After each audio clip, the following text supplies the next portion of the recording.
Hello, welcome, and thank you for joining today's webinar, Build Rankings, Authority, and AI Search Visibility with Hyper-Local PR. This is presented by Citation Labs and Search Engine Land. I'm Danny Goodwin, Editorial Director of Search Engine Land and SMX. Before we get started, just a couple of viewing tips for you. If you have any audio issues, you can click the audio icon on your screen. If you have any viewing issues, you can use the Q&A section to communicate with us, and you can send questions or comments directly to the speakers about their presentation at any time.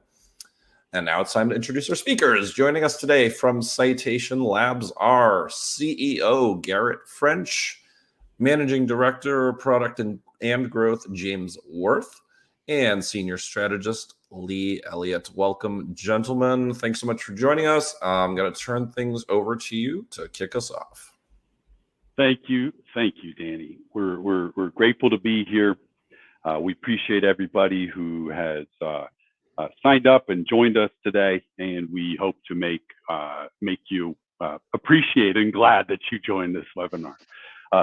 So, all right, we're going to jump in here. We are at in the change of epochs or epoch. I don't know how you pronounce that word, but epochs. Like the times are changing, and we know that. Our clients know that, and we're seeing evidence of that every day in our own behavior and the behavior of our target customers. And so we've really been thinking a lot about how do we as link builders, right? This is our background. How do we evolve and provide services that are going to be impactful moving into this kind of new emerging era? And so we've got some ideas on that, and it involves hyperlocal and community-based PR, which Lee's going to talk about towards the end, and it connects into how synthetic search is kind of structuring its data inquiries, which James is going to connect into. But I'm going to kick off with what we call FLUQs right now, okay? And we're going to try to stay grounded as possible. I'm a very theoretical person, and it's just one of my many qualities that are a gift and a curse. But anyhow, we're gonna pick on Chewy though. We love Chewy. We're all pet people here at Citation Labs. But we're going to be looking very particularly at their vet page. Okay. Now, don't get, if you're not in this space, this webinar is going to work. No, this is just we had to get grounded somehow. We had to have some kind of basis for how, what, and why are we talking about? Because this is where we're going next. All right. So wait a minute. What? So yeah, we're going from this page. Okay. This is the vet page. This is a page that Chewy published because they want people in Atlanta to know more about their services. Okay. So how well does this page enable their audience, who we call practitioners in our model, to actually achieve the outcome they're trying to achieve? So the audience being a pet parent, are they actually able to achieve what they want to achieve on this page? Now, we built this formula because we really were wondering what's missing from the page. Because as link builders, that's what has been our bread and butter for a long time, right? Like, what can we add to this page that's going to make it genuinely useful, right? Like, how do we get citations to this page from offsite? And it's a sales page, so how do we, level this page up meaningfully? So first we had to measure what's there, right? And so we're really trying to get, we call it practitioner, but the user who's trying to make things happen, right? What is useful to them, okay? So, okay, we got that. We got through that. I was really nervous about this slide, okay? Because it's a lot. It genuinely is a lot. So the numerator is the benefit. What does this page deliver? And so we analyzed this page based on this framework. It helps someone progress towards a key outcome. It has some time and logistics information, and it does do some social proof. This is a real thing. Okay. Here's what it costs the viewer, and this is a place where, as SEOs, we've never really kind of thought to go. Right? We think about, well, what does it cost Google to crawl the page, right? We don't think about what does it cost the viewer on the page to interact with it and figure out what to do next. And the reason why this is important is twofold. One is there's some great link building ideas and concepts that come from this. When you really ask, where are we costing people too much time, effort, cognitive load? Where are we charging them too much, essentially, to achieve the outcome they're trying to achieve? The other subtext here is, well, gosh, as agents begin to take over the web, right? This is a 5-year. Anyways, as agents take over, they're going to be using the same types of metrics to evaluate a page. How well is this page enable me to achieve an outcome that I'm trying to achieve? Okay. So we got the easy stuff out of the way. All right. So we covered off on the easy stuff. Let's dig in. Let's kick it up a notch. What are FLUQs? Friction-inducing latent unasked questions. So these really emerge. We start to see them here, right? Like in the absence on a given page, right? So what am I supposed to do if it's an emergency? There's no clear call to action, or no clear information there. This, if I'm in an emergency situation, my dog just got hit by a car, like that's going to cause a lot of friction that I don't see that on this page, right? There's going to be a lot of emotional friction for me.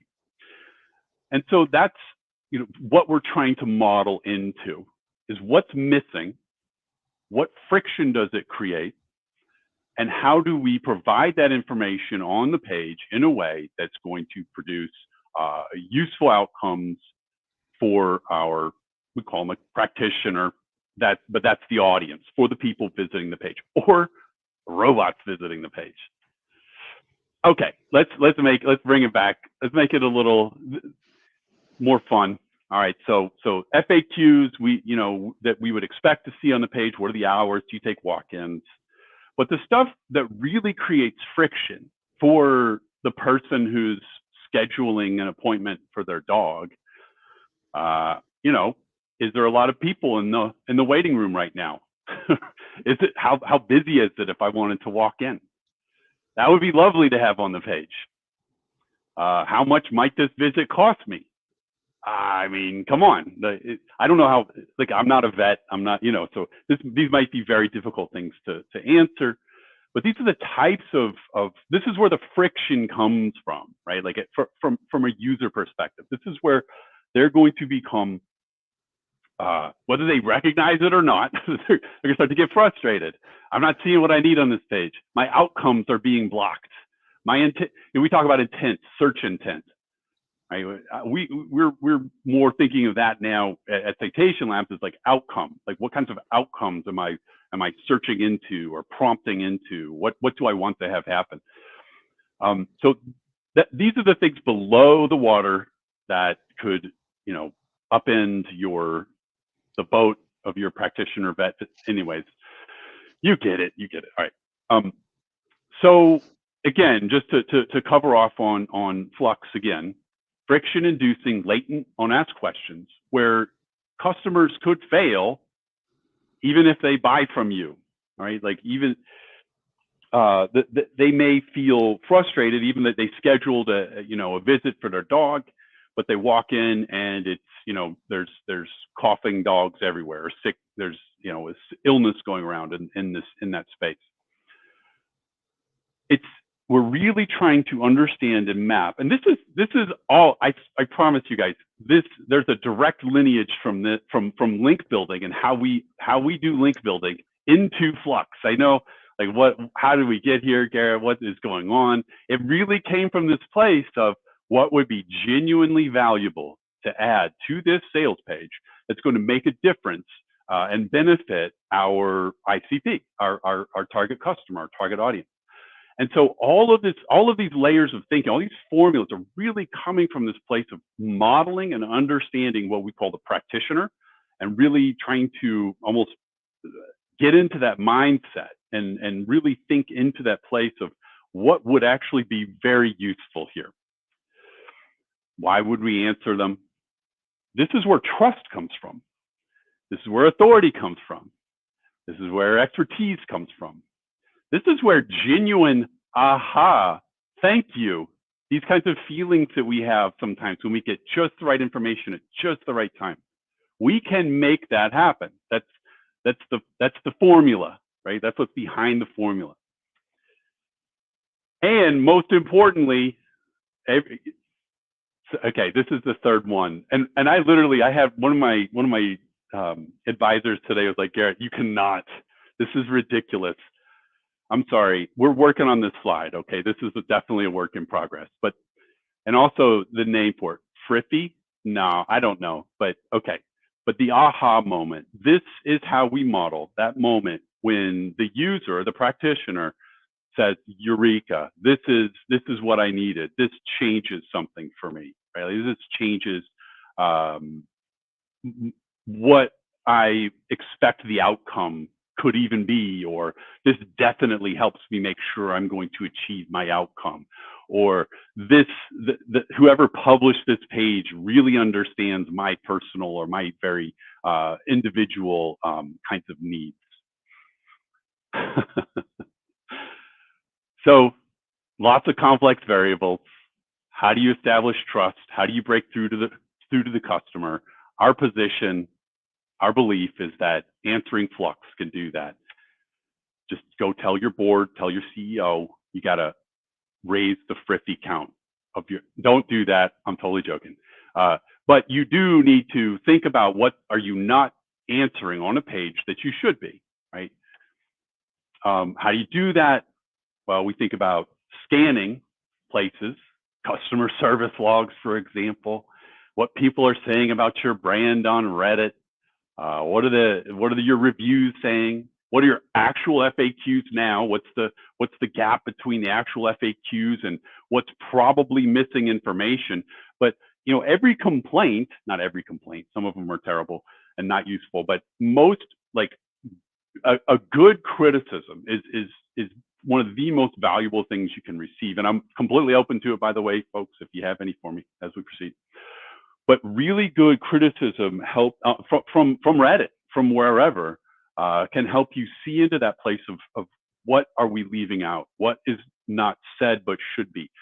If you're in B2B or longer sales cycle spaces, or spaces with implementation needs, or et cetera, that's another. Anybody that's involved with implementation or tune-ups or optimization of things, installations, they're going to have a purview into what is being unasked, what kinds of expectations were not quite answered in the sales process. And all of these are just absolute gems, great sources for these kinds of friction-inducing, latent, unasked questions, the things that people aren't knowing or thinking to ask. I like hallucinations. I mean, if we see hallucinations happening in AI and from prompts, well, that tells us a gap right off the bat. I mean, and I agree. LLMs hallucinate a lot, and they're not. They don't know when they're lying or when they're unfactual. Well, we do, and if we see it, then I mean, as a content, someone who's involved in content, well, that gives us a signal. That tells us exactly where we need to go with information. So that's where they come from, is a scanning and overview or analysis of these kinds of open criticisms, if you will, or open attempts to synthesize or understand that are not complete. So you do your, okay, Garrett, you're walking along with me. You're like, all right, this link builder is telling me to make these FLUQs things. All right, I don't know. Well, you're going to do your FLUQs audit first, right? So let's go back to that Chewy page. You're going to think about who are the stakeholders. What are they concerned about? And so you're going to want to walk. This is the outcome is from this thought experiment, is that really Chewy should have on that page a pet health watch alert that tells users and AI and what is going around in Atlanta right now for dogs, right? Like what kinds of illnesses might we be concerned about, or should we be concerned about? So that if I am in an emergency situation, or think I might be, well, I wonder what's going around. If something is just going around, we just got back from the dog park, or we just, got back from the vet or the kennel, something like that. What is happening right now? Chewy, the vet. Sorry if this was, I didn't disambiguate at the beginning. We're talking about Chewy's vet facilities, their vet offering. They know based on, and I don't know if this is legal to release or not, so this is where I get to create in a vacuum, and this is the vacuum of my basement here, and just concoct ideas. But if they know what is going around, they have a log, we know what dogs are getting or what they're coming in with, and we see a spike in something, and we see a spike across multiple facilities in the Atlanta area. Well, I mean, we as Chewy should talk about that. Like, I feel like that's a valuable, that would add a valuable kind of user experience to their vet page. Here's an example. And so I've been trying to slip in this notion of the echo block, and this is just sort of a generic holding term for a chunk of information that's presented in a meaningful way and a usable way by an LLM, or it could be, brought easily in with RAG into a search. So it's a way to construct information we'll have to get back to me on that one. But that said, here's a notion, here's an idea of what that could look like or could feel like for the user on the Chewy page, right? This is, as a pet parent, this would kind of tell me everything about what's going around, what's the the analytics of dog health in Atlanta right now. So we want to answer FLUQs with facts that resolve our ICPs, reduce effort, stress, and worry for tough decisions when they're navigating a tough spot.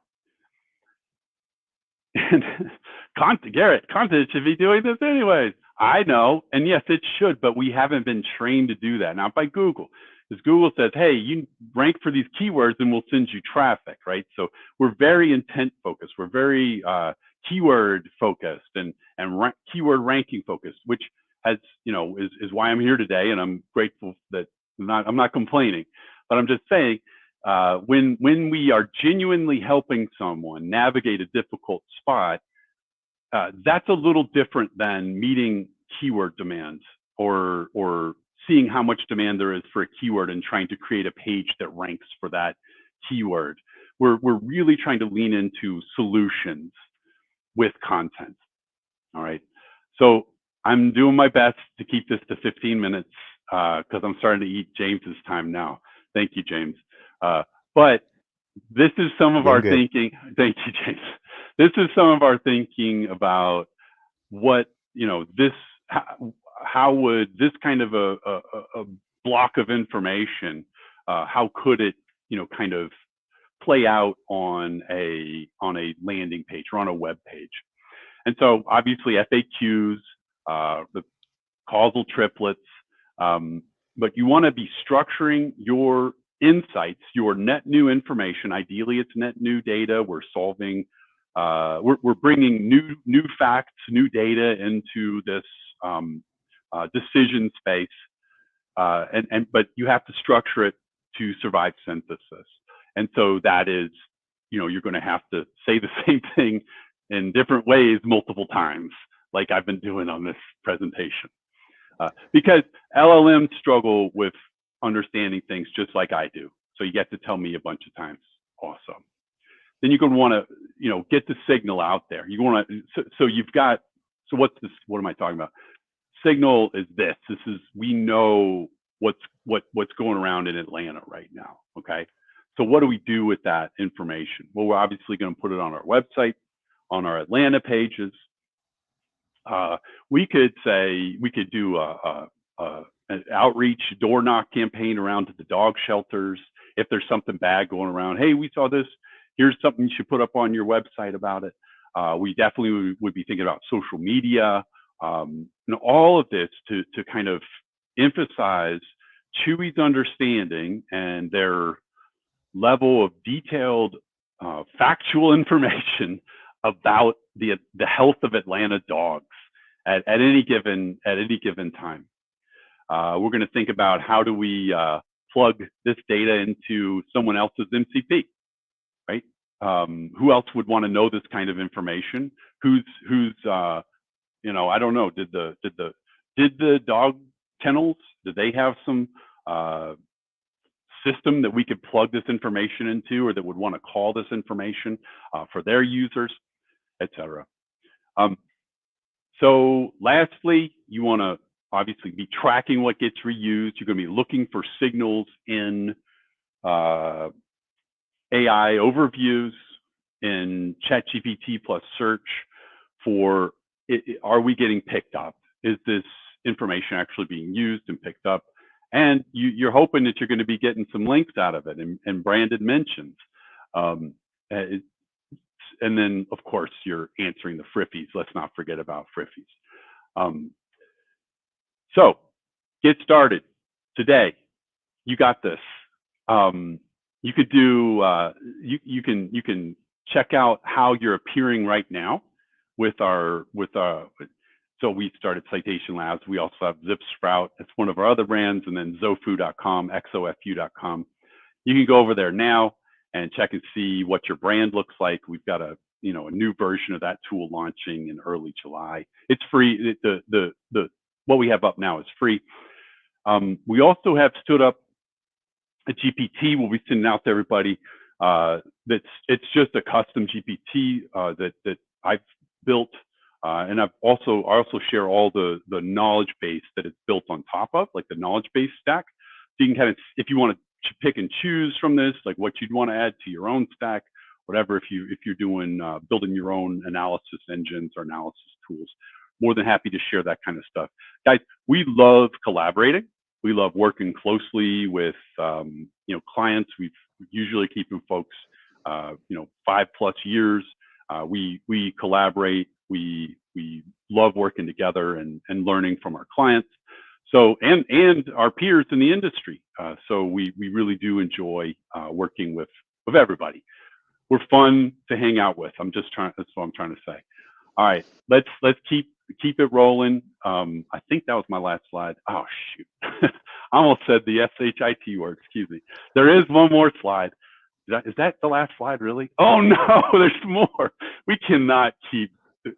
Look, this has to be James's turn to talk now. Okay, agentic enablement. I talked about that a little bit already. We can come back around to this if anybody wants to follow up. And everybody will get the slides as well. They'll get the slides. Yeah. This is way too much. Yeah. And okay, God, should I keep going, James? Look, everybody just go to Xofu and try it out. Okay. It's free, like Garrett mentioned. There's some premium features being added June 30th.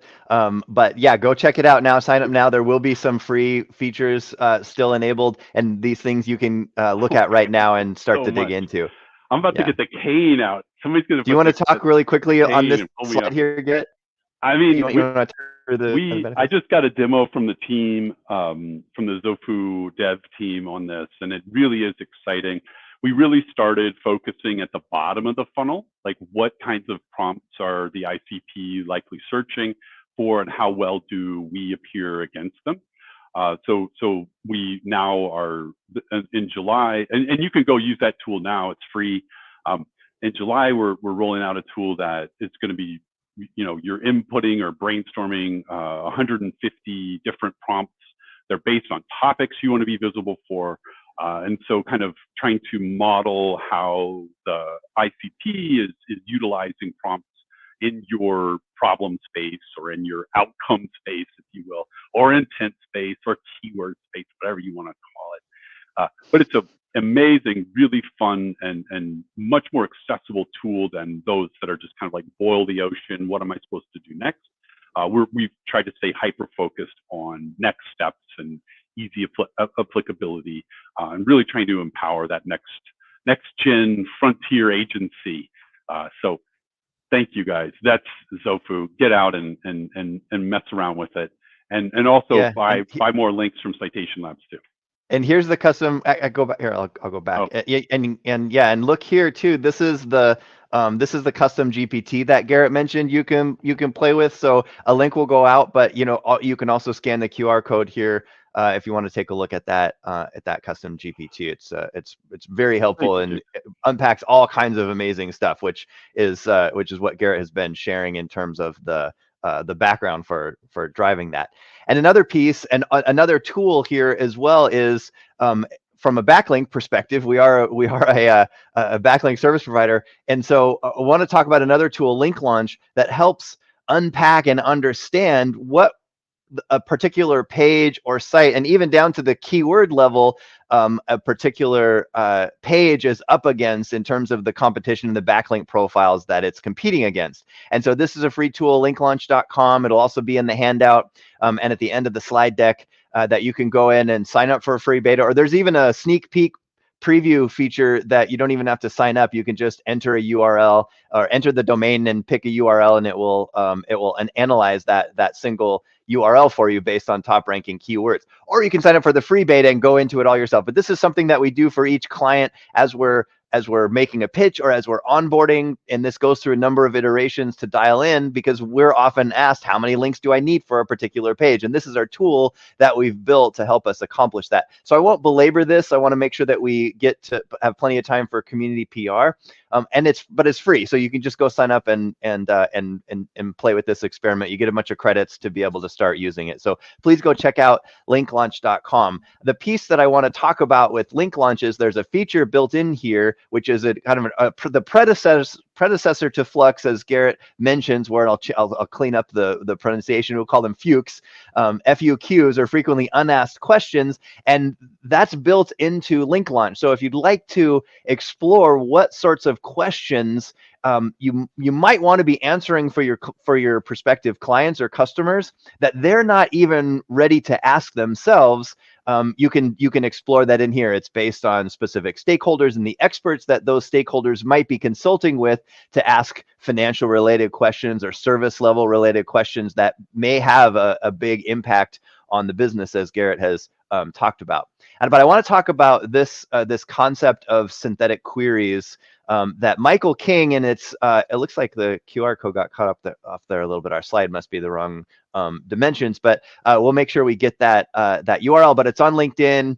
If you search for Michael King Google AI mode, you'll get his teardown of a patent that talks about synthetic queries, or in ChatGPT's terms, query fan out. And so here's an example of a seed query of vet care Atlanta, which might be something I would search for in old school Google to start my search, start researching where I'm going to be able to find that vet care. And that information that, Garrett, that you mentioned, like I got a notification from my local vet saying there was a kennel cough local outbreak, and to please not just walk into the clinic with your dog, call before, because we're really trying to keep down the number of animals that are at the same time to try to kind of squash this kennel cough outbreak that's happening in the Seattle area here. So this helps break down what the AI might be doing in the background in order to serve up results for my query. And we can look at these synthetically generated queries. We have no idea whether someone is actually searching for these, but we do get a sense from this of what the AI is doing with our initial prompt to return those results. And so from my simple query, and this is only half of what ChatGPT came up with, the types of queries that it would run specifically for Chewy. And so the same thing for whoever else is showing up as they collect results from Bing and they start to work through the prediction of what they're going to share with us. This is only a little piece of what they're analyzing and coming up with. And this gives us an example of essentially what we want to be answering on the page with the friffies and the echo blocks and all of the other great acronyms that Garrett Please has. make Friffy a thing. That's all I ask of you guys. Friffy. Okay, That's what we're going to lean on heavily. Don't really. Okay. That's one of my worst. But okay, excuse me. Keep going, Jason. But yeah, check out Michael King's teardown of the patent, because it's really interesting. It really starts to surface how Google specifically is going about generating these, synthetic queries in order to answer our give us a result on our prompt kind of thing. So this was just, and these are all covered in what Garrett was talking about. And essentially, so what FLUQs does is it predicts what the AI is trying to predict, so you can get ahead of that and answer these questions on your page to seed those responses, reduce the hallucinations. I know Garrett loves the hallucinations, but if you're in that mode of trying to get care for your dog because there was something that happened, we don't want to have to spend a lot of time trying to dig for these. And as we know, I was searching for just a separate query. I wanted one of those little dashboard because I don't have Car Talk built into my CarPlay or whatever built into my stereo in my car. So I wanted to get one of those third-party dashboards. And so I gave ChatGPT a list of criteria that I wanted to use to compare, one of which was refresh rate, because I don't want this, the blotchy navigation app.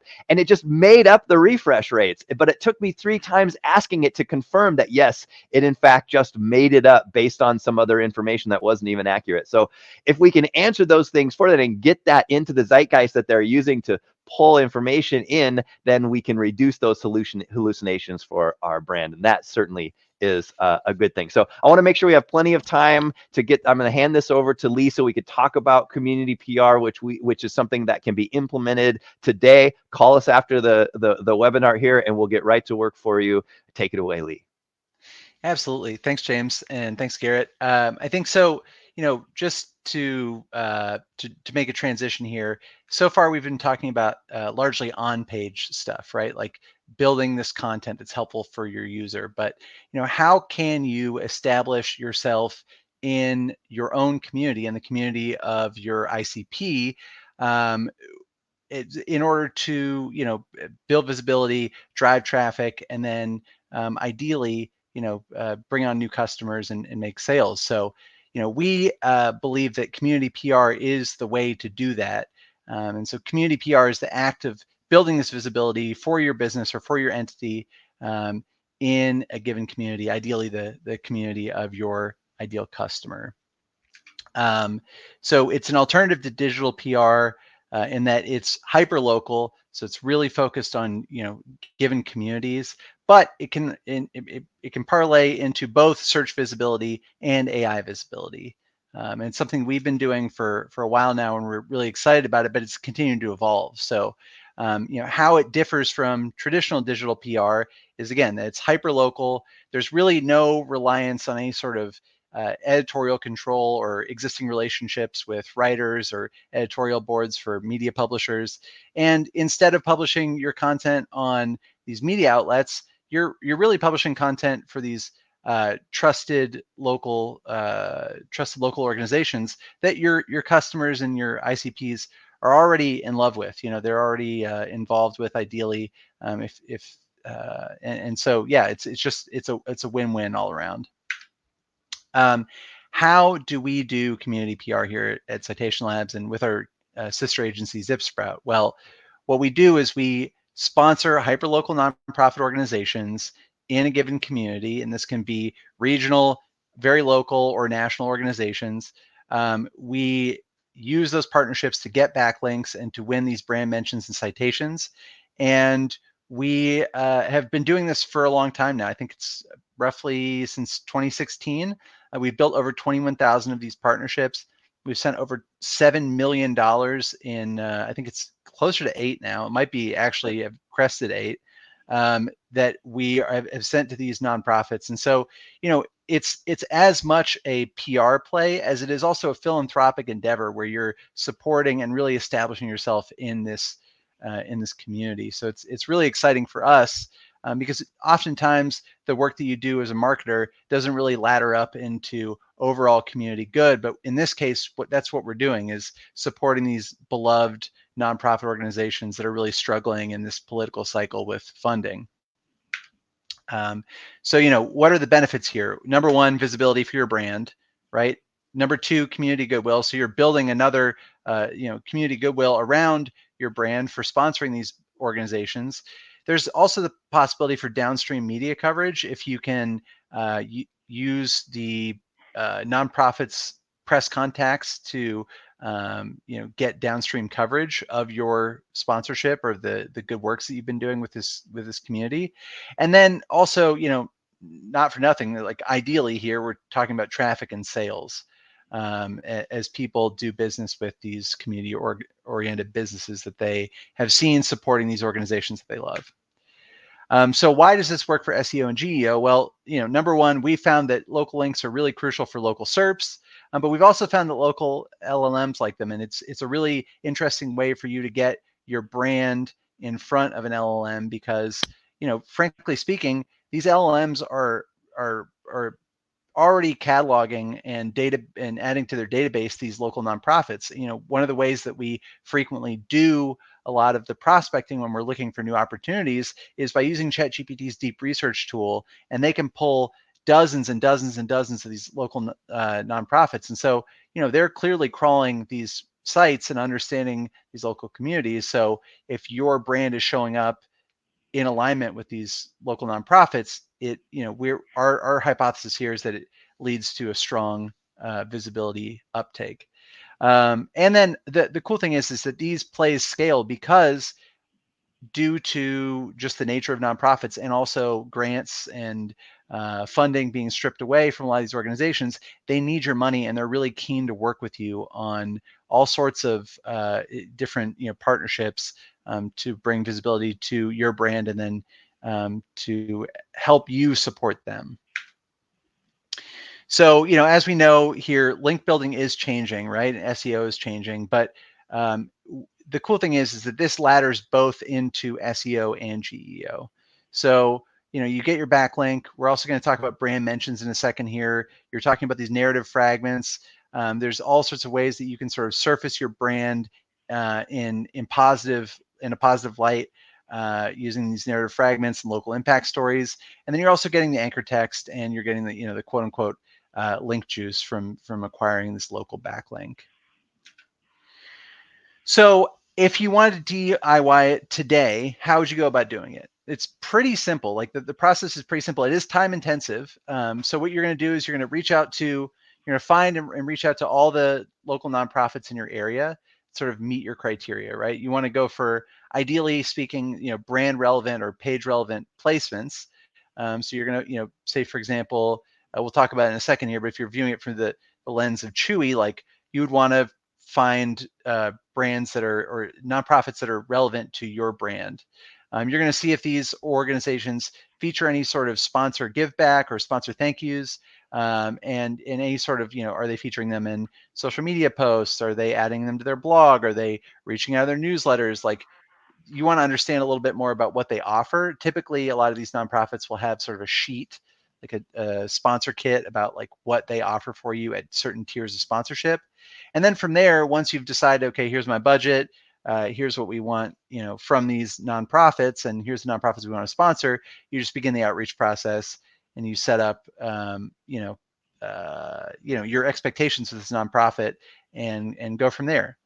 So yeah, I mean, it's time intensive, but it can be really, really rewarding and valuable from a visibility standpoint. And also, if you don't want to DIY it, we can handle it for you. So where can you look? The short answer is everywhere. There are hundreds of thousands of these nonprofit organizations all over the country. It runs the gamut from community schools, gardens, theater programs, art festivals, chambers of commerce. I mean, the list goes on and on and on. So you're not going to fall short on these hyperlocal organizations. The opportunities are out there for sure. We've got 150,000 that we've connected with over the years. It's a lot of them out there, and I don't think we've really started to scratch the surface. So it's a really amazing space, and it's a really amazing type of publisher that's actively engaged with their community, and it's I think one of the biggest overlooked channels. I think of it as a local channel that's with national reach that people really haven't caught on to yet. So it's a really, because they all have news. Sorry, Lee. They all have newsletters. They all have social media accounts. They all have reach into a local audience, and it's not necessarily all like just nonprofits. We are talking about like membership-based organizations too that you have to join. But for anybody that's trying to reach like a small business audience nationally, I mean, I couldn't say enough about chambers of commerce. Right? Like it's absolutely just a game changer for reaching SMBs and generating and demonstrating that you have relevance across the, in all these sort of regional places across the entire U.S. It's absolutely astounding that it's a thing and it's so underutilized. So we'd love to have. That's another great pitch. I'll let you keep going. Thank you, Lee. That's cool. No, I think it's very important to note. And I mean, also just noting that, a lot of these nonprofits have fan bases and really like engaged communities that are focused around the success of the nonprofit. So when you're engaging with these brands, which there are so many of, or these nonprofits there are so many of, you're also, getting in front of their community, which is really exciting as well. So yeah, just to go into where you might look for the lens of Chewy and Chewy Vet Care in Atlanta, there's all sorts of opportunities for you as a business. So like you might look at service animal and pet therapy organizations. You might look at animal shelters. You might look at nonprofit vets that are around the area that you could help and sort of reach out to, and animal rescues. I mean, there's probably in the metro Atlanta area, there's hundreds of these opportunities that you could get in touch with and help support to raise visibility for your brand. Now, the interesting thing is, and this is your brand may already be engaged in philanthropic efforts, right? You just might not be optimizing for it. And not that everything needs to be so transactional as this, but in the case of raising your visibility in for SEO or in search engines and generative engines here, in the case of Chewy, they sponsor over 110,000 animal organizations in and around the United States. And, it's largely a one-way street here. They are providing all sorts of, wish lists and donating animal and pet food and all sorts of other things to these organizations. But if you go on these organizations' websites, there's not really any mention of Chewy or brand mentions or links back to their site or anything along those lines in their sponsor us section. So, if I were giving this advice to Chewy, what I would say is, try to activate your existing partnerships if you already have them, because you may already be involved in philanthropic work, but and so it might just be as simple as sending a blast email to everybody, encouraging them to add a logo and add a brand mention and add a link to their site, because you already might have these existing partnerships that are ready for activation. So once you've set up these partnerships, what's involved here? And I'm going to run through this pretty quickly, but we'll circle back during the question and answer period, I'm sure. But yeah, like, don't just settle for a logo. You want to make sure that you get a logo. You want to make sure you get a link. You want to make sure that if it's possible for you to get a blog post or a shout out in their social media or in their newsletter, like all that's important. We'll talk about the brand mentions in just a second here, but you want to not just settle for a logo. You want people to be able to click back to your site and understand a little bit more about what your brand's doing and how it's engaged with the nonprofit. You also might want to ask the organization to add structured schema to their sponsor page. This is going to get you some weird looks because 9 times out of 10, these nonprofits don't have a dedicated webmaster, and they are going to look at you like you have 2 heads because they will not know what schema is. But if you can provide them with, a detailed instruction about how to do that for their CMS, they might be able to do this as well. But this is just another thing you can ask for. And yeah, let's just, getting down to the brass tacks here, what is involved in creating this brand mention? Because you want to make sure that you're consistent here, but you also want to make sure that you have your brand name, a description, what your brand does, a clear description of what it is that you did, the impact, the outcome, and then also just the mention of the location to again tie back to that hyper-local visibility side of things. So in our case, we're looking at Chewy, and say they sponsored a nonprofit. What you might say is online pet superstore Chewy from Boston, Massachusetts donated 500 of their brand new BPA free chew balls, and now our rescue puppies have new toys for years to come. That's a little bit truncated because you might also want to say the name of the rescue organization, but you're going to provide this brand mention to the organization and say, hey, this is what I want underneath the logo and the link, just to sort of tie back everything and make it this nice, pretty package to hand over to them. Things to avoid. You want to avoid inconsistent brand descriptions. You want to make sure that all of your offerings are covered. These confuse LLMs and will lead to hallucinations about your brand if you have these inconsistent brand mentions. And so just making sure that if you're an enterprise scale company or a company with multiple different offerings, that you're just as dialed in as possible about your brand mentions and making sure that they're very comprehensive. So yeah, here's a little checklist about, are you earning AI citations that are quality? So, do you have the solid brand mention? Is there a clear action or result statement about what you did? Is it on an indexable page that's crawlable by both AI and search crawl bots? And then, is your brand included in organization schema or text alt tags? And are you building these mentions and links on multiple trusted sites? And if you're doing all these things, you're definitely on the right path. So just to put a bow on it, which is something we're doing here, this last couple slides. We believe that community PR leads to real visibility, and it's not just through SEO and GEO, but it's through building visibility on a full spectrum basis. So you're looking at search engines, you're looking at AI agents, you're looking at social media, you're looking at email blasts, you're looking at spreading the good word for just engaged community members. And then also there's the possibility for downstream media coverage if you're able to build those connections between the nonprofits that you're sponsoring and their local press contacts. So it's really exciting. We're thrilled about it. We've been doing this for our clients now, since 2016, and it's something that makes us feel good and makes me personally excited to get up in the morning and come to work, because it's helping businesses and the clients that we work with, but it's also helping these nonprofit organizations that can be struggling, for funding and to continue their mission. So yeah, here's a little bit about us, which I'm going to just breeze through because we'll talk about in a second. But yeah, we wrote the book on link building. We started Citation Labs in 2011. We started local link building in 2016. We're really leaning into this local search volatility, or in just search volatility in general, and the future of AI and LLMs. We offer concierge level service. You've seen the tools, you've seen the offerings.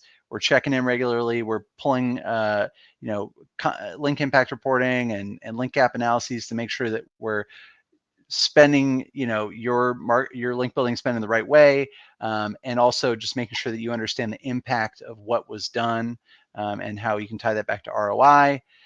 We're not building any BS links, and we're really focused on this idea of thought leadership and moving into the new epoch, as Garrett put it. And so is that how you say it? Is it Epic or Epoch? I think it's epoch. I don't know. I could be totally wrong here. Oh boy. But yeah, so just, don't get left out of the LLMs. Start getting some citations, build links with us. If it's not something you feel like you can DIY, we can handle it for you. Book a call. We'll do all the analysis and the legwork stuff. We'll get you the citations and the links, and we'll show you how your visibility is increased. And yeah, here's some next steps, but those are all in the handout that you'll get as well. So no problems there. And that's all I got. Go Lee, go James. Good job, guys. Awesome. Thanks, you guys. We got a bunch of questions I've seen come through, so I'm excited to jump into those. Okay. Yes, indeed. It is time for Q&A. Great presentation, gentlemen. I'm going to try and bang through as many of these as we can here. Let's do it. First one I saw is from Graham. So this is about FLUQs. So you're with FLUQs, you're basically trying to make sure that the visitor feels at home and safe. Is that correct? Ooh, I love that way of modeling it, and I absolutely think so. One other kind of metaphor that I use or think about is that moment when a salesperson tells me, "Oh, you don't need to spend $100. You could just do it for $5." And that's all it's gonna. It's like you just have that. You're instantly won, you know. And it's when someone is helping you in a way that provides kind of an unexpected value or an unexpected view into synthetic foresight, you know, like, just to put it much more simply. No, I'm just kidding. No, at home, yes, at home and warm, I think is a lovely way of thinking about it. And you absolutely want to create those kinds of moments and feelings for your visitors. I think that's a lovely way to describe it. Okay, we had another question from David. Do you foresee agents being classified like personas? Wow. I definitely foresee agents. I foresee, you know, the web diminishing dramatically over the next 5 years, 5 to 10, because so much of the problems we're trying to solve with content right now are not really great problems to solve with content. I think agents are going to be much better at solving these kinds of problems. Will they be classified like personas? That's a really fascinating way of thinking. And I think, yes, of course, that would be that's a great way to classify them and think about them, because that's going to help you as a I don't know, a steward of your brand's visibility in the AI era. It's going to help you know what types of information or what types of outcomes you need to enable.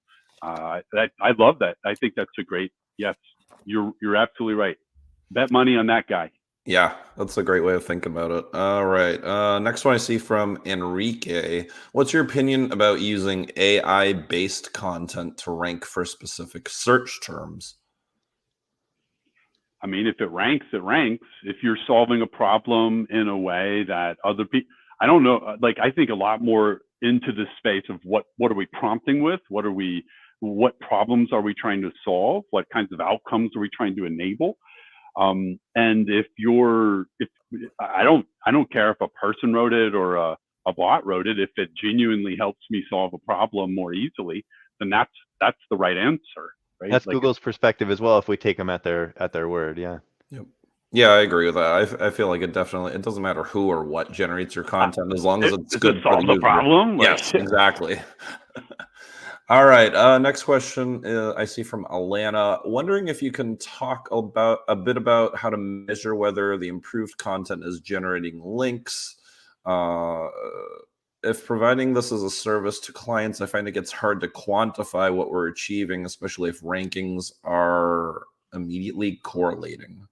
What? I love that question. I think that's supposed to be. That's why we hired James Wirth. Right? Like, go back 5 years. We were like, how do we demonstrate the impact of link building? Right? Like, how do we show? Because the problem is, how do you know, hey, here's a spreadsheet of links that we built. Okay, you don't show that to your CMO. They don't care. Like, what happened afterwards? And so that really is what pushed us into this place of building links to sales pages instead of, content, or like big content. And it really forced us into this. That's why FLUQs exists. But anyhow, James has modeled that out. We have a tool and a process for measuring link impact. And again, we do use that focus on building links to sales pages, because that helped us make the biggest impact for our clients, and they had the best kinds of stories to share to their the people they report to. But yeah, let me not talk, because I always shut up at this point, because this is James's domain.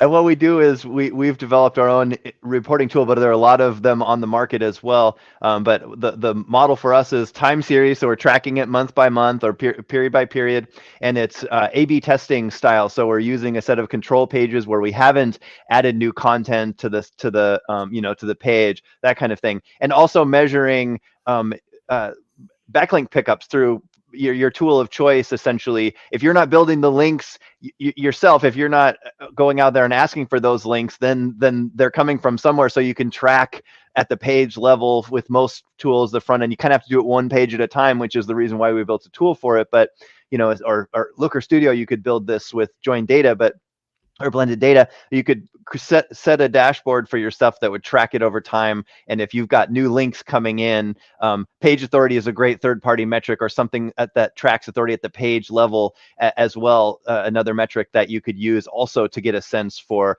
am I seeing any sort of backlink lift based on this new content that I'm added to our page, which is how this all started for us, coming up with linkable, editable, or linkable citate. What do we call Citable it? elements. Citable elements. Thank you. Yeah. I've got FLUQs and FLUQs in my head, but it's citable elements. Yeah, going back to the day. Yeah.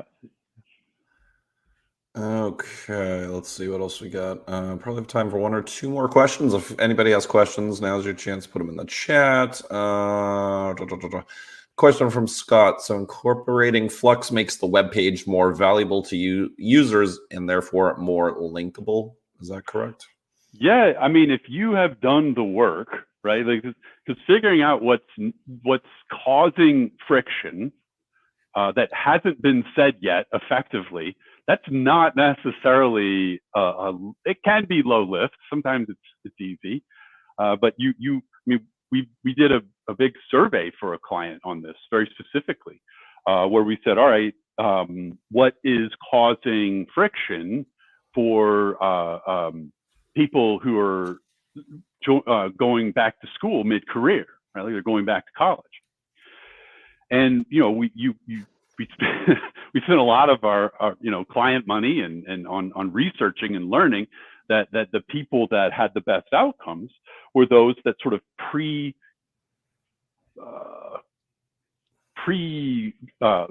got pre-approval from their stakeholders for going and really communicated clearly to their stakeholders about what the total cost would be for being in school, not the monetary cost, but like the childcare, the extra shifts at work, the weight even on social relationships. And so we were able to shine a light into this place of friction, frankly, where friction is really coming from, why people drop out of school, right? So absolutely, it doesn't always have to be that involved or that lean that far into like full research, but it can and sometimes it should. But yes, all you do is you add FLUQs to your page, and you'll get more links. Yes, if you've really answered a question that makes someone's life easier or creates an efficiency in the decision ecosystem, right? Like, so I'm not as worried about making this choice. I'm more certain that the outcome I'm trying to achieve will happen. If you're providing value into that equation, which is something humans run and agents will be running as well, then yes, you just add it to the page, and you will get more links, and I think you'll be more visible, and you'll also I think if you're structuring the information effectively, you're going to survive synthesis as well. All right, that's a great note to leave this webinar on. And that's all the time we have for today. If we didn't get to your question, we'll be sure to pass it along to Citation Labs. On behalf of Search Engine Land, I want to thank Garrett, James, and Lee for their engaging presentation. And thanks to all of you for attending this webinar. We hope you would join us again soon. Thanks, everybody. Thanks, guys. Thanks, everyone. Thank you, Danny. And great team. And Alice.